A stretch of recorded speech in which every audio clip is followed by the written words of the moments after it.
This is not advice. I'm not your advisor.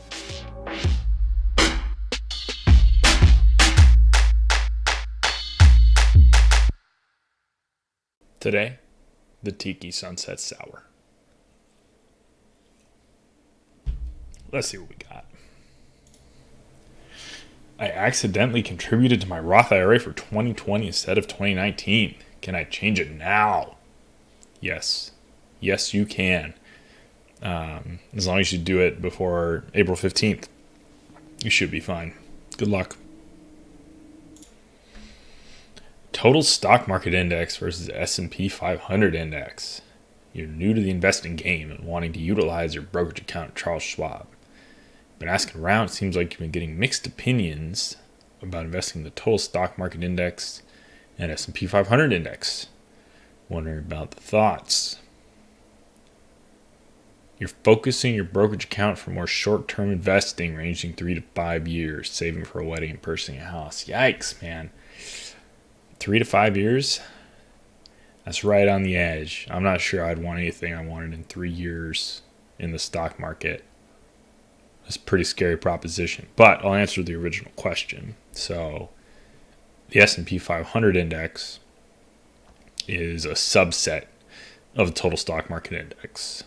Most of the time when someone says total stock market index, they mean US total stock market, not one that includes the rest of the world. So most of the time what you're looking at is a stock market index that goes as big as the S&P 500, which is the biggest of the big, and then goes all the way down to the mid and the small caps.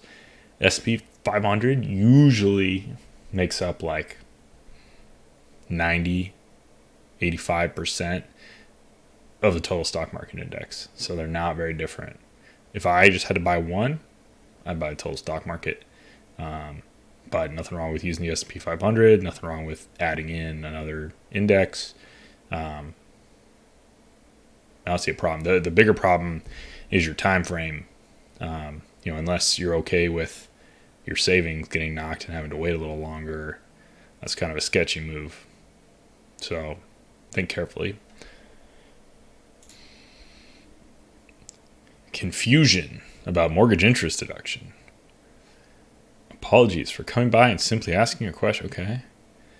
Hoping somebody can explain how mortgage deductions work. You're sitch. You got married last year. The wife sold her condo before moving in September. It was purchased in 2016, so it was under the old $1 million limit. Oh boy, you're going to have both limits apply? Oh, it's going to be a headache. She moved in, which was purchased in July 2018, so the $750 limit. You both paid interest. It should be deductible, but how much? You're worried that TurboTax is not. I'd be worried that TurboTax wasn't doing it correctly either.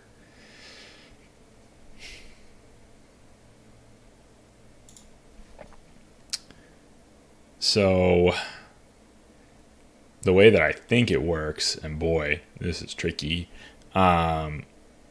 is that each property will have a certain amount of interest that was allowable. All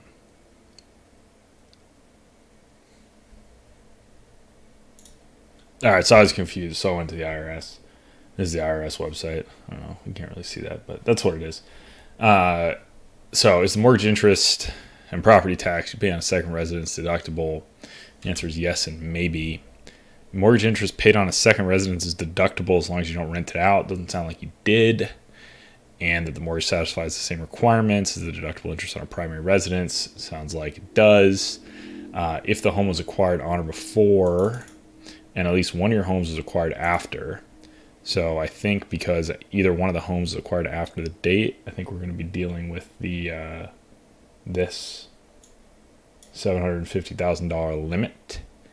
So unless you have more than the $750,000 on the house that qualifies for the higher limit, if you had like a $1 million mortgage on hers, I can't remember whose was whose, on the one that was older, then you wouldn't even need to use the other house. But I think you're dealing with the 750 limit number, in which case you're gonna have to do that calculation where you calculate all the interest that you paid and all the debt that there was, and then you basically like do the ratio thing. If you filed it before, you know what I mean. I'm not doing a great job of describing it, but that sounds like that's the deal. That's the way it reads to me. Probably worth having a pro look at it though.